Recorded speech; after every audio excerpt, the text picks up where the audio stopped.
Hi, in this video I am going to discuss about gymnosperms, which are considered to be the most primitive or ancient than those of angiosperms. Angiosperms are those plant groups having flower or flower bearing plants are called as angiosperms. So let us discuss about gymnosperms. Gymnosperms are commonly called as the seed plants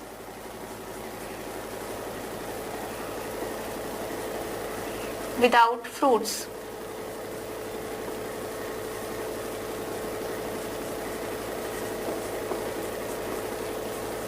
Or gymnosperms are called as the naked seeded plants or naked seed plants, or they are called as the plants with naked seeds. The term gymnos means naked,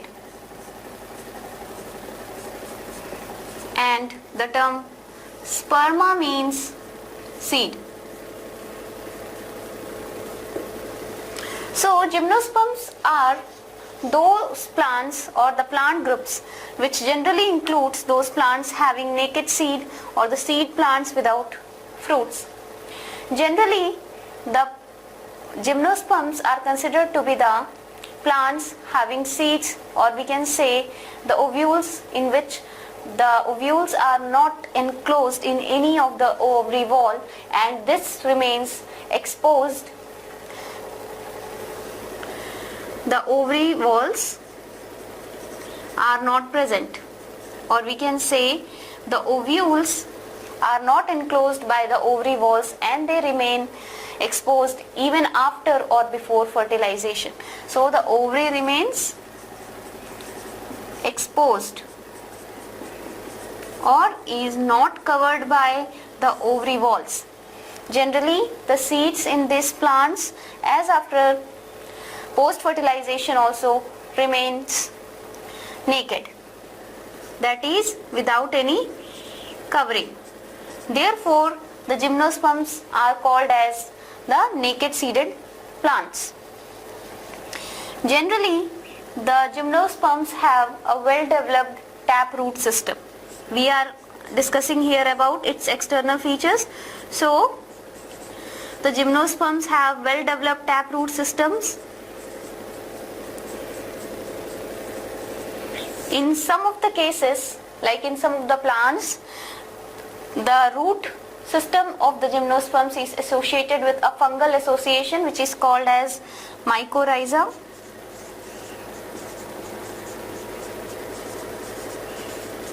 As in case of pinus, which is a conifer included in the plant group gymnosperm.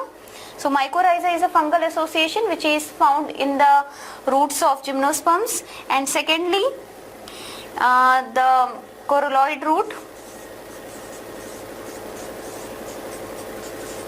which are a special kind of small roots which are present in the members of cycads like cycas, having an algal association of cyanobacteria. These cyanobacteria fixes N2.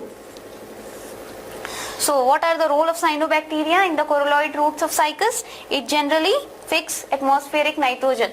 So this is the taproot system of gymnosperm.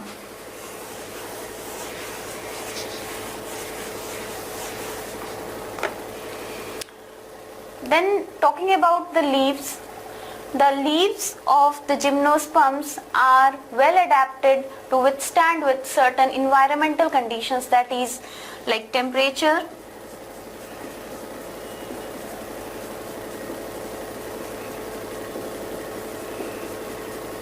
humidity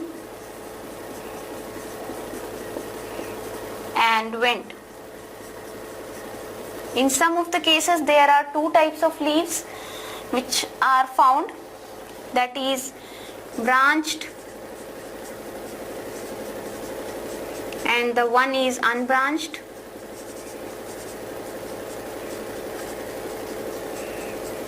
Branched as in case of pinus and unbranched as in case of cycas.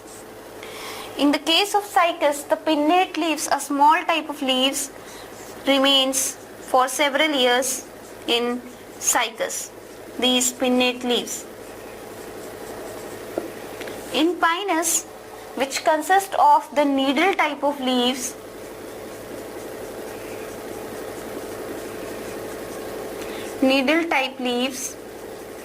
which is well adapted to withstand with the environmental condition, and it also reduces the surface area of the leaves, and also the sunken stomata,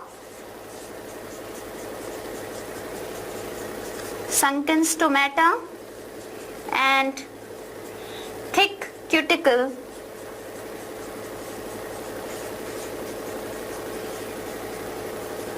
of gymnosperms helps in the loss of reduces the loss of water. So this sunken stomata and the thick cuticle ये किस चीज में help करते हैं? To reduce the loss of water, because generally ये जो plants होते हैं pinus या cycas हैं, जो members हैं genera conifers या cycads के generally xerophytic condition में grow करते हैं, क्योंकि gymnosperms जो होते हैं they are mostly perennial xerophytic plants. Therefore, to reduce the loss of water, the pinus leaves have sunken stomata, thick cuticle and needle type of leaves to reduce the loss of water as well as to reduce the surface area.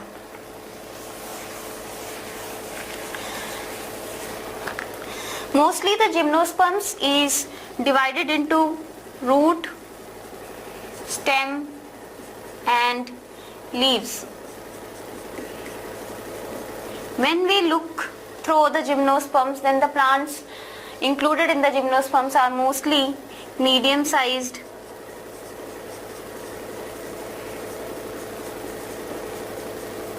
trees or tall trees or shrubs. The example is of, in the tall tree, one of the tallest species as we know is of sequoia, which is one of the best example.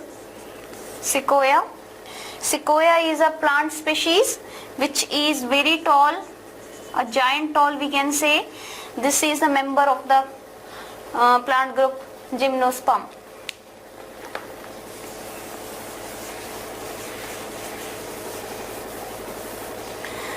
Then about the vascular tissues.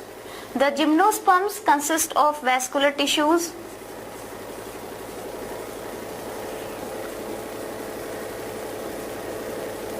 These vascular tissues are of xylem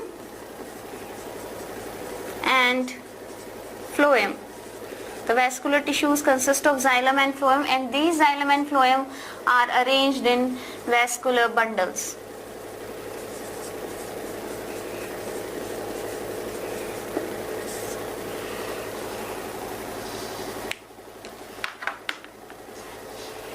So in this video we have learned or discussed certain external features of the gymnosperms.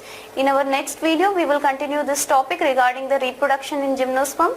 So for more videos visit www.excelclasses.com. Thanks.